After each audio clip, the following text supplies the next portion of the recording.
Thank you all very much for coming. I was sort of looking at the timetable going, oh, it's after lunch, isn't it? And it's on a Friday afternoon. It's normally the kind of the dead slot. So thank you all very much for staying here and for coming. I'm going to be spending the next, I've got 50 minutes with you. My aim is to sort of work with you for about 40 minutes and then leave some space for questions. I'm going to invite some of the members from Brave Starts to stand up. So Paul, get up. Lisa's at the back. Simon's at the back. Come on, Sally and Sarah. Look at them. Obviously, you got, and Catherine. All right, look at this all. You got not that many members in the room, and two of them sat next to each other. Spread yourselves around. There we go. So to anyone who doesn't, oh, you can sit down again as well. But clock who they are, because I do think at some point today, what you'll probably find, because I'm going to talk to you about age being an asset, but in terms of understanding who Brave Starts are, you'll get a much better handle on who we are by talking to people who are actually members, because we've got kind of like three main goals. And if I sort of say with the evidence-based piece at the beginning, everything that we do, we can back up. So I don't believe entirely in career coaching. I do believe there are things that you just need to know sometimes. So it's a kind of a combination between guidance and direction with some of the coaching side. And what the evidence does tell me is that actually nobody really likes hearing me anyway. What they like most about Brave Starts is the community of people that they meet. So part of what gives people inspiration, part of what gives people impetus to act, part of what makes serendipity happen is conversations, networking, but done in a natural way. So all of our workshops are quite small, quite interactive, because it's a hell of a lot easier chatting to somebody when you've got a theme or a topic or something in common. And I think the last thing that's important to say about us and our goal and our ethos is that we are a non-profit organisation, because quite frankly, I like to tell you what I think you need to know, as opposed to what somebody is paying me to tell you. So we're not a commercial organisation. I think that has many merits to it. Right, so I want to kind of kick off, because we're here to talk a bit about age. And I want to ask you, so in your pairs, hopefully with somebody that you don't know, yeah, I want you to just reflect a little bit. How would you feel if a recruiter asked you how old you are? All right, so I just want to get a flavour in the room. Who would broadly feel good about it? Who would be slightly concerned or worried that they were asking the question? Right, okay. So I guess that's a reflection of the fact that generally speaking, the conversation about age is, let's be honest, if most of you would see this as a concern, I'd say I'm going to put that bit in the negative and in the down bucket category, right? So my goal by the end of the session, and by the way, we probably won't quite get there because it is only 40 minutes, but my goal by the end of the session is to get you thinking, actually, they're probably not going to ask me the question. They're probably not going to bring up the subject of age. So if that's the case, let me do it for them, right? Because it is actually one of your greatest assets. You know, actually, society is aging. It's a reality. It's a fact. And there's all sorts of reasons why there are different strategic angles that you could play. But actually, age is one of the really strong ones. So there are generalizations we can make. You will observe me later being ageist. And I will be able to back up why I'm doing that. Anyway, right. So in terms of the session today, I'm going to spend a little bit of time helping us understand, well, why is it negative? Why do we have that immediately negative reaction? I am going to wang on at you for about 5 minutes. The people in the room who are Brave Stars members, you will see some of these slides before, so you're not allowed to say anything. But as a result of sort of like maybe 5-10 minutes of wanging on, I will then start to pull it back. I want us to do a little bit of an exercise exploring how your kind of motivations and drivers have changed over time. But essentially, if by the end of this session, you're reflecting a little bit on, actually, I do take some responsibility for this, and I can probably start to shift my own narrative, and hopefully that's going to start to influence other people, that will be a really good result for us. Okay, but let's be realistic about what can genuinely be achieved in 40 minutes. Okay, so sorry, I didn't even have that up on the slide, but never mind, look at this. Anyway, so in terms of the size and the scale of the issue, we all know about rising life expectancy, but when you see it like this, it's quite stark. We've added about, 42 years of extra life off a very relatively short period of time. So things are rocking along all quite steadily for a while. but obviously changes in healthcare and industrialized agriculture has meant that we're seeing this increasing trend of age. So it's not unusual to hear things like the 100-year life and so on and so forth. And, you know, we're seeing in particular the demographics. So you'll see the flatlining of lots of other areas of the population. We're seeing birth rates declining. So we're not seeing growth in other sectors. The one demographic that is really taking off is a group of people over the age of 60, because people are not dying anymore. Or not dying. I mean, life expectancy in 1948, well, they are dying. In 1948, life expectancy was 66 and retirement age was 65. So you were looking at retirement age being, or retirement being 1 year. You know, it's not unusual now. Average life expectancy is about 82 years. So we are living a heck of a lot longer. And as you'll see, it's displayed in that chart. And, you know, we see that coming through. So that was global figures. Okay, this is UK specific data. But you can see, look at the number of people over the age of 50 in employment. In the space of just over 24 years, that's more than doubled. So it's not 10 million of it, and that's increasing, right? So there's going to be a huge number of people over the age of 50 in employment as time goes on. And that has consequences. Do more people, if you're working for longer, do you want to stay doing the same job for longer? No. So what proportion of people do we think are planning a career change? So this is Aviva, do this study once every couple of years. How many people, I mean, this is based on over 700,000 people that have taken part in their survey. I'd argue that's a reasonable sample size. So what proportion of people, according to their survey, are planning a career change? 60% of people. Yeah, it's quite a big number. All right. So we know that the global workforce is growing, but the majority of that growth is coming from the 50+ demographic. And that 50+ demographic, lots of career changes, lots of people wanting to do slightly different things. So let's see, how prepared are organisations?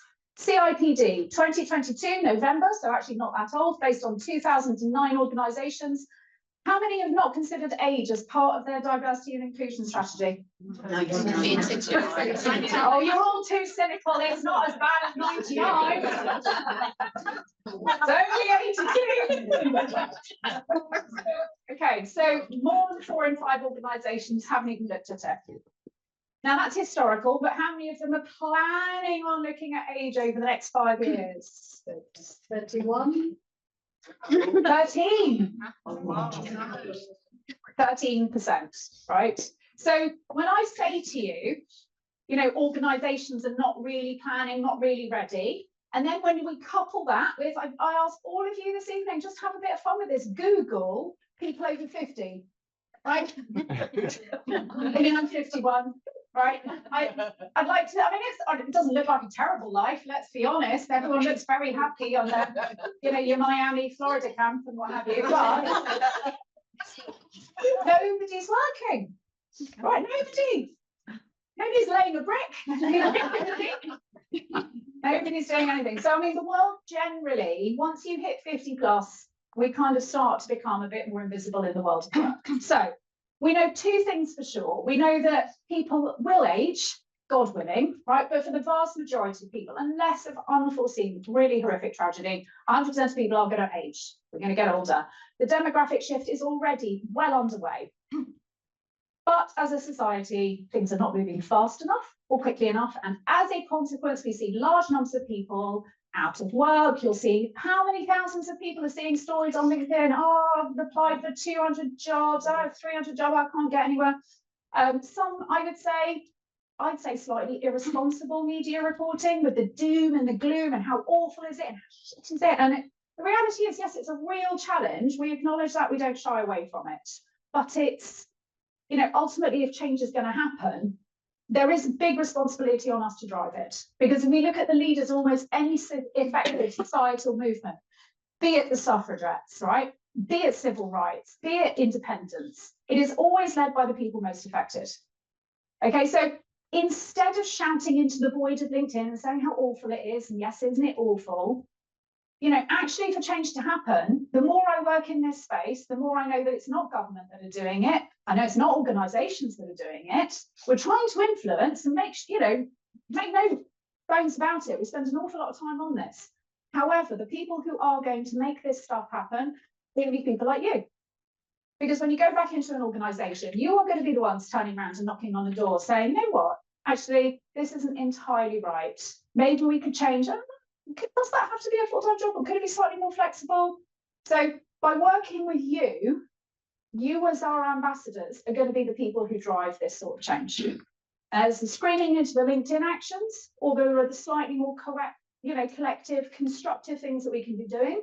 We can support each other for a start, and I guarantee that will be a far better use of your time than endless applications.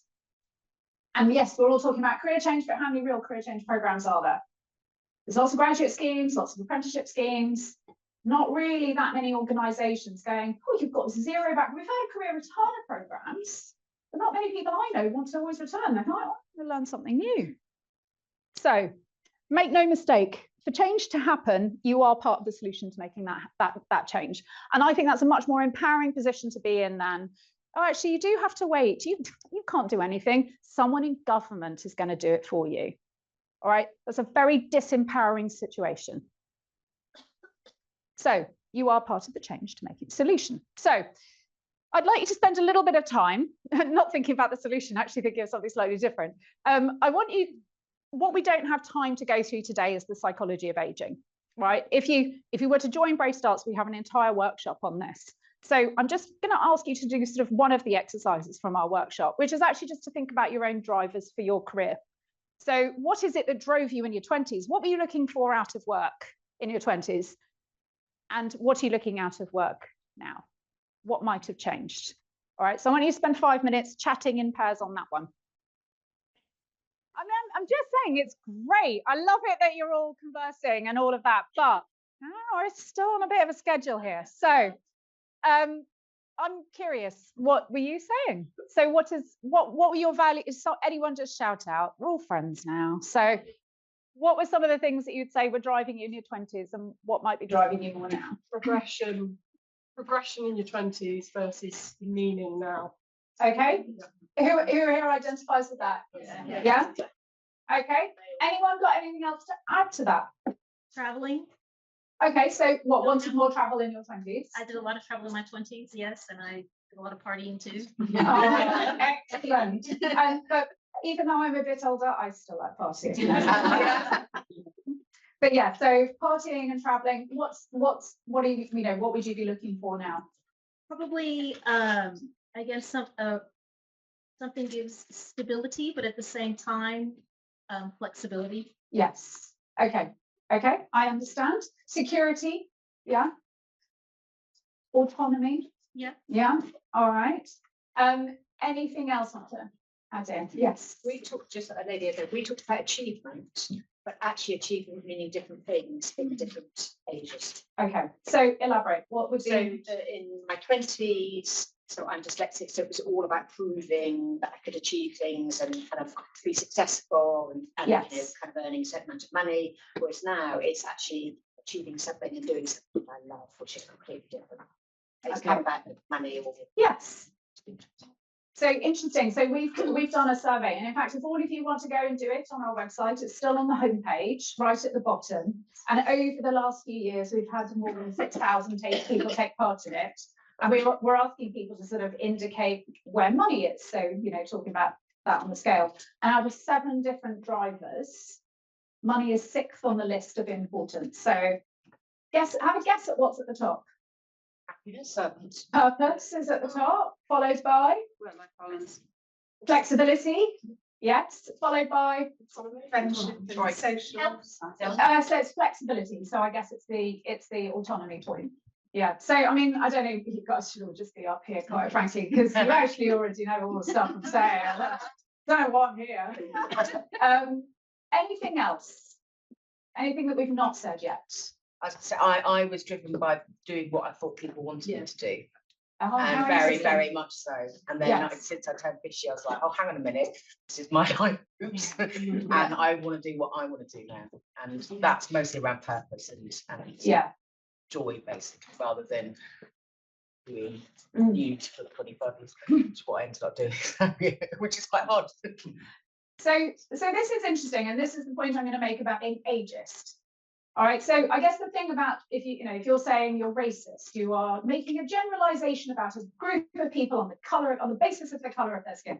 When I say I'm ageist, I think we can make a generalization about people based on their age. And the reason we can make that generalization is because it has been studied quite extensively. So the psychologist responsible for looking at this is a man called Shalom Schwartz, and he's come up with the earth-shattering observation that as we age, our values change. And if we consider, so humans have got 4 fundamental human drivers, right? So what I like about this model, this actually comes from Lawrence and Naria, who are actually 2 people who are not psychologists. So I'm not just flying the flag for, I am a psychologist, by the way, not just flying the flag for psychology. These are 2, I think sociologists or something from Harvard. But they spend time sort of fleshing this out in a bit more detail. And the book that they've written is called Driven, if you're interested. But basically, so the 4 human drivers, you've got the drive to bond, right? We want family, we want friends. This is why we fall in love. This is why we bully people. This is why you might do awful things like join a tribe and do something horrific to other people, because actually it's the drive to bond I want to be accepted by a particular group of people, some initiation ceremonies and all of that. The drive to learn, so actually knowledge, learning new things, curiosity. The drive to acquire, so that's all these lovely things about ego, status, power, wealth, moving up a career ladder and things. And then you've got jealousy, envy, why we buy insurance, the drive to defend.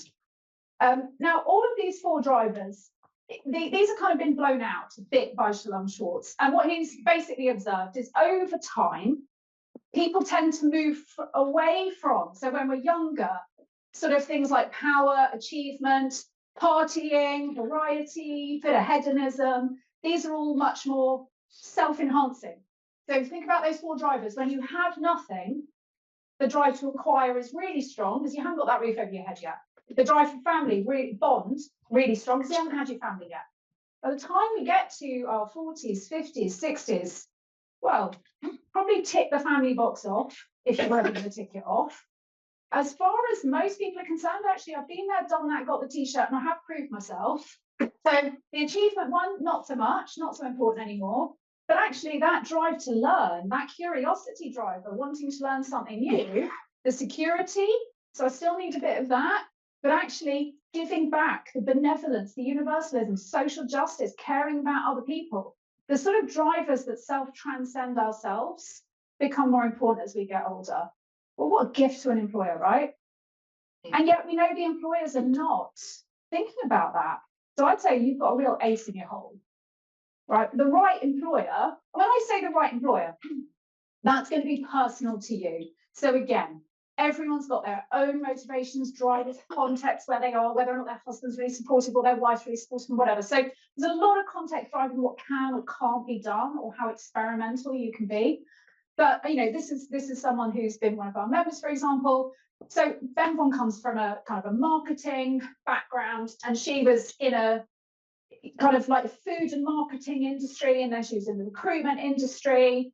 Now, if Ben Von in her 50s had been turning around to a student union nightclub saying, I want to be a marketing director, probably not the most effective strategy, right?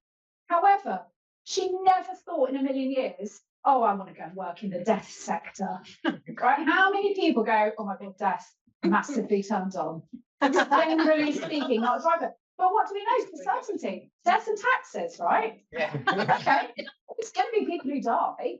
Now, what kind of funeral do you want? I mean, actually, if you look at the death sector and you look at the funeral sector, my God, it's dire, right? It's a pretty horrific sector. And yet there's this organisation called Poppies. We got them to come in and talk to our members. So here's Ben Von, never thinking in a million years that she wanted to work for a funeral director. She meets Poppy, and like most things, they get on really well. She loves the story of poppies and actually how they don't believe in formaldehyde or doing nasty chemicals to bodies and things like that. And she's like, you've got a great story and I can sell that story. And actually, I've been volunteering for, some sort of charity and mental health and what have you. I think I'd be really good talking to people who've just lost somebody. And I've got patience and time in my life and I don't need to prove and achieve and everything like that. And then you can see she's now working at Poppies and she's loving it. So being open to thinking about age and where am I at my time in life, but thinking about how you add that to an employer, there are going to be employers who really want to hear from you, but they're not going to do the thinking for you. All right, so in terms of doing that thinking, this is what we don't have time for, so I am just going to lecture you on these 3 things. You're just going to take what I say, but I promise you I can back all of these things up. And if you come and do the workshop, to share all the evidence with you. But over time, we do become far more resilient, okay? Because quite frankly, the tragedy that escapes us in youth, because you haven't seen people die yet, you haven't had your heart broken, you haven't been divorced, you haven't had a miscarriage, right? All the other usual kind of crap that we have to deal with on a day-to-day basis, by the time you get to your 50s, what is it? Oh, I was trying to please you before. No, I don't really need to do that anymore because you're more resilient. All right, so we do build up resilience. And I don't know any employer that says, please give me someone who's a fragile snowflake, please. Right? Most of the time, you want someone who's just emotionally intelligent, who's pretty resilient and able to deal with the sort of hardships that can get thrown your way. And my God, is it hard operating a business in today's environment, right? So a resilient employee, what brilliant news. And you've got that. You've got that just because of the result of your age and the stage that you're at in life, right? Your values. So taking the example of Benvon, your value, your stage in life is not going to be right for a student nightclub, right? It's not going to be right for many other sorts of organizations, but it is absolutely right for some. But if we consider things like age discrimination legislation, it's an incredibly uncomfortable conversation for an employer to bring up, right? Nobody, remember that opening question, wants to tell me, how old are you now, right? Not many employers, nobody's going to bring it up because they can't, right? If they say to you anything like, talk me through your stage that you're at in life, and now that I see that you're in your 60s, what kind of value can you add to us? They will not give you that green light. Because if you were to turn around afterwards and go, I bet you didn't ask that question to a 21-year-old, right? It probably can't. So you have a potential case of age discrimination. So they will shy away from having that conversation.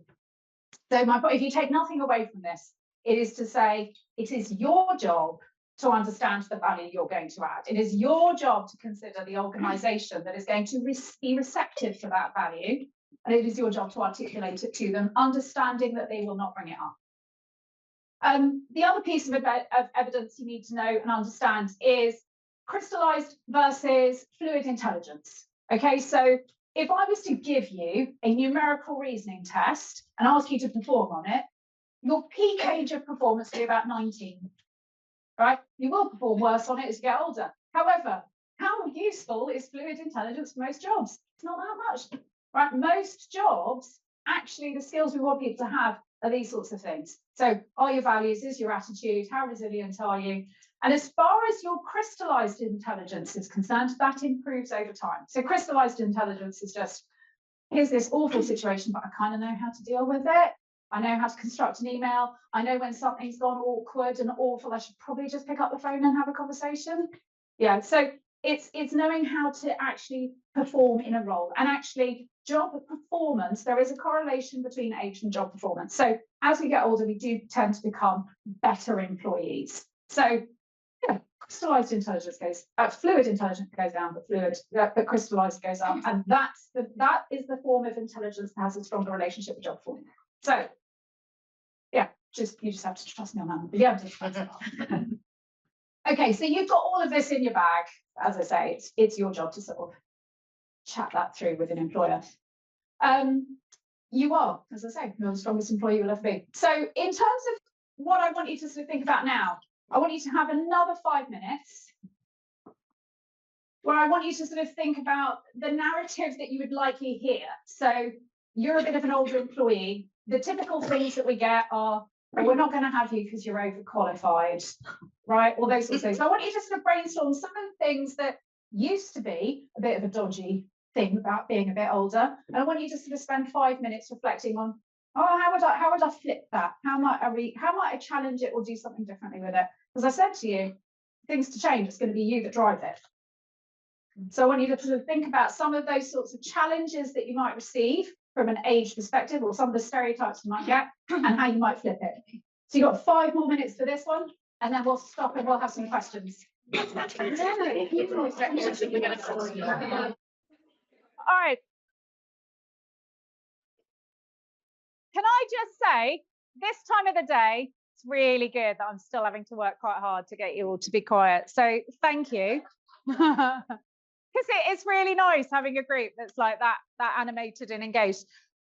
Right, so I want you to kind of share if there was anything else to add to this list. But, you know, these are some of the sorts of things that we can brainstorm, we can come up with. So, you know, if somebody says you're overqualified, I'm going to turn around and go, oh, well, I'm sorry, when's my contract starting then? Because clearly I can more than do the job, right? And you're getting a bargain with it. So instead of people saying, I mean, I cannot abide by this sort of the advice that says hide your age, because quite frankly, unless we are talking about our age, unless I'm in front of Google going, well, I'm 51, where am I?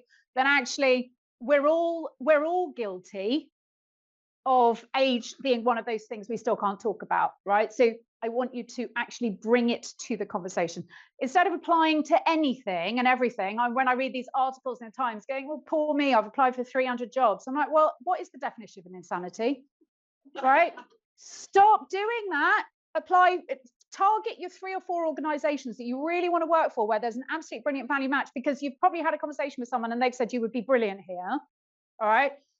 That's the organizations that you're spending time with. The rest of the time, volunteer, do work, develop some skill sets, do something else. But for God's sake, stop doing that waste of time, because the jobs market's dying, right? So yeah, there's full-time jobs going down, but interim, fractional, everything else is going up.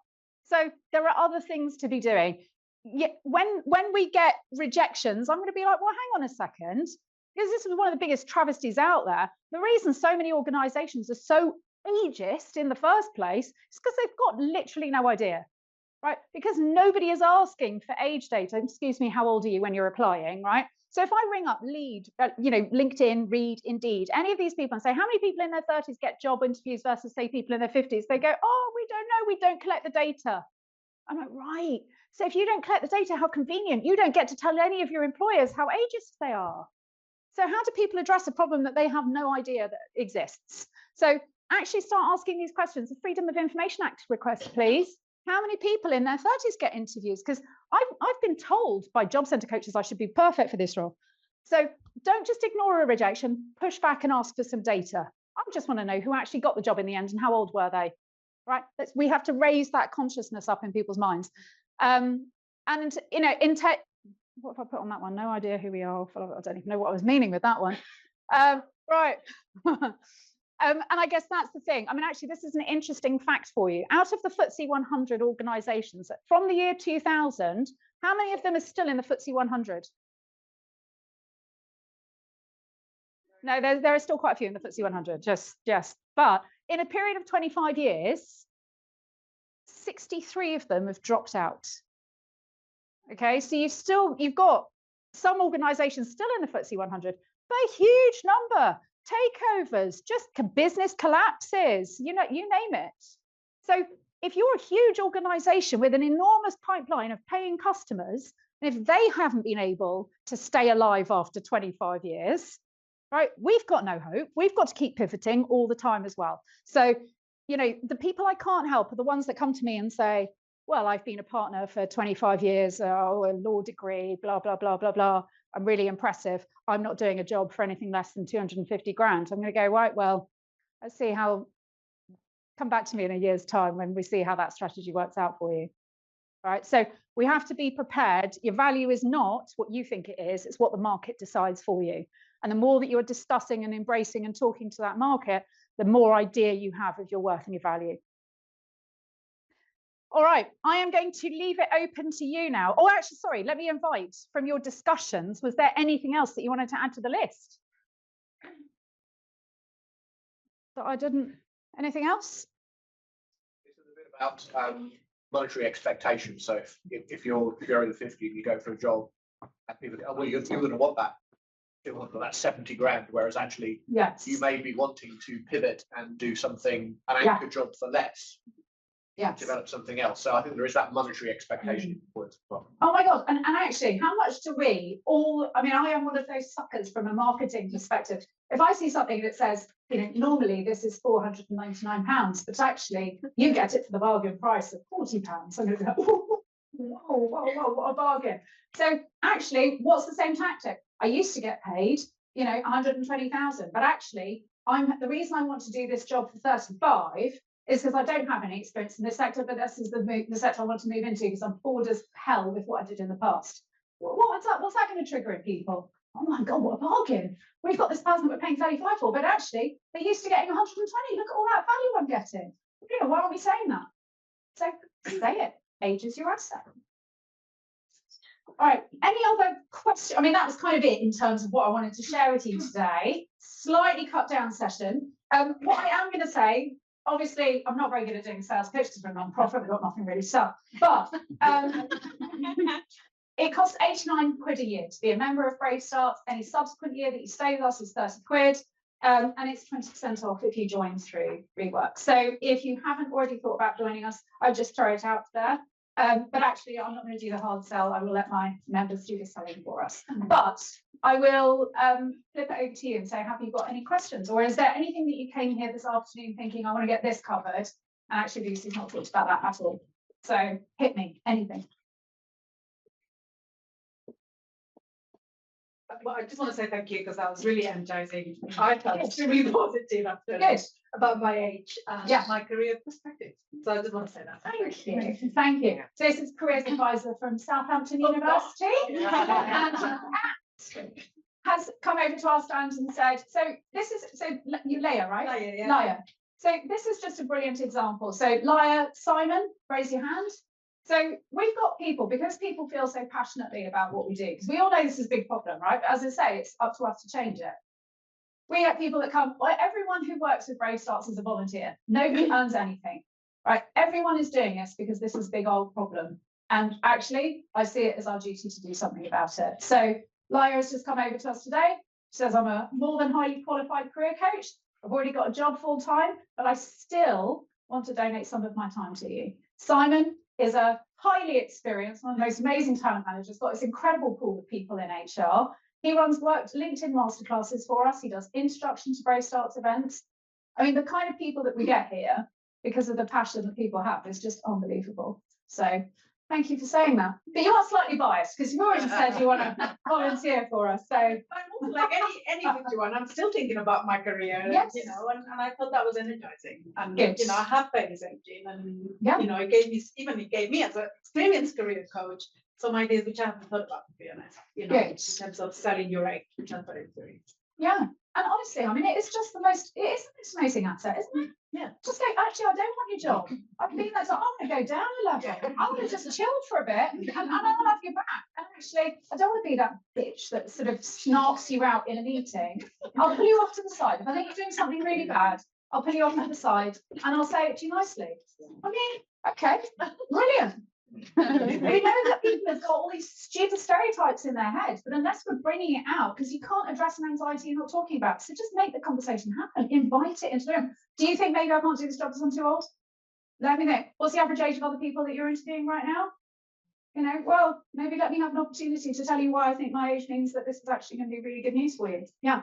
So this, thank you very much. Yes, it's very energizing. But the way I see it, it's almost like we're talking about the second step and the third step. The first step is actually getting that talk, which is impossible. We all know about legal scandals against Workday, who cut the age at 40 of most applicants to any company. So without you knowing, you're not even getting considered. Yeah. You're not even getting an opportunity to pitch that. Yeah. So, and 100 to whatever K to whatever lower is not happening, not because of but because they will see you as you know, someone who will be high maintenance, someone who used to different kind of lifestyle, and they don't want that.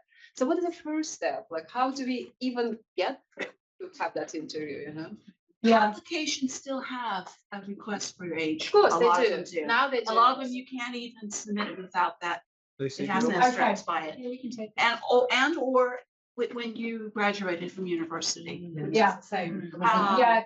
It's the same thing. And then now the AI infers your age from what's written. Yes, exactly. Yeah. Lucy, shall we pick that one up? So, Yeah, go on then.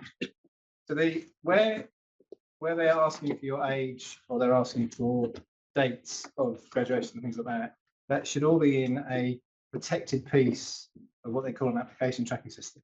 And it should say that, and it should give you the choice to do it. If it doesn't, That's- then it's illegal and you should report it. You should make a GDPR request and you should stand up and say, I'm sorry, I'm not prepared to. Because that data is collected by 40% companies, because they are interested in, you know, the makeup of the people who are sort of coming to us, and they tend to be much larger organisations. So if it actually says you have to fill this in, then that's illegal. Why does everyone do that? Well, they do it. No, they do it. So as a TA director, I'm interested. If I put an advert out for a, a project director in Barnes, I want to see the sort of makeup of the people that are actually applying to it. So I want to see whether they're men, they're female, and all of the different ones. Yeah, that then helps me with the way I then create my adverts and I create my employer value proposition, and I can talk to my organisation internally. Yeah. But you should have the choice, and if you don't, that's illegal. So but seriously, if you've got examples of that, I'd love to see them. Every tech company on the market. Oh, absolutely, I agree. Fine, lovely. So, And also, I sometimes wonder if I got the interview because I ticked that box. That's the other point. Reverse discrimination. But to pick up on your other point, I think don't rely on applying through LinkedIn. That's your first mistake. Yeah. So at our stage of life, I'm 53, 54 next month, and Brave Starts ambassador, been through the program after redundancy, and please come and join us because you will definitely benefit from it. If nothing else, we're a fabulous community and we have a lot of fun. But you don't need LinkedIn to get a job. What you need is connections. You need your next job, my next job, will not come from applying from a job on LinkedIn. Statistically, it is against you. So what you use LinkedIn for is to absolutely massage the hell out of your network and everybody else's network. So when you come to Brave Starts, you literally connect with everybody. I've been walking around with my phone, LinkedIn, and every single person I've connected with, I will do one thing for them. I'll refer them to X. I'll introduce them to Y. They'll come and join the Brave Start sessions. That's how you'll find your next gig. And by going to organisations, not just Brave Starts, other organisations who help you open your eyes, you'll meet a community of like-minded people who make you think differently about the potential that you have, what you could offer, and how you could apply those skills to something that you maybe never dreamt of. And it's only through talking to others in these breakout sessions that you learn stuff. And you're like, ta-ding, that's me. And then you're like, oh, well, if you're interested in that, I know so-and-so. Oh, Simon's got a friend who does that. I was just talking to a lovely lady today about wine. I don't really drink that much, which Lucy knows because it's quite fun when I do. But I do know someone who's involved in the wine industry. So I'll connect them. We've connected on LinkedIn. And that's the way the world goes. And please, God, I've been a recruiter for 27 years. Do not put your heart into LinkedIn for anything other than massaging your network and learning about the opportunities that are out there. Yeah. And if you see a job that you like, don't waste time making applications on LinkedIn if you haven't got an in. Find someone in your connections who knows someone there who can say, hey, Lisa's really fabulous. You should really talk to her. And you actually then circumvent the AI nonsense and you actually get a chance to have a conversation. I had really problems with that. Yes. Any other questions? We've run out of time. Come and talk to us at our stand and we'll go through more.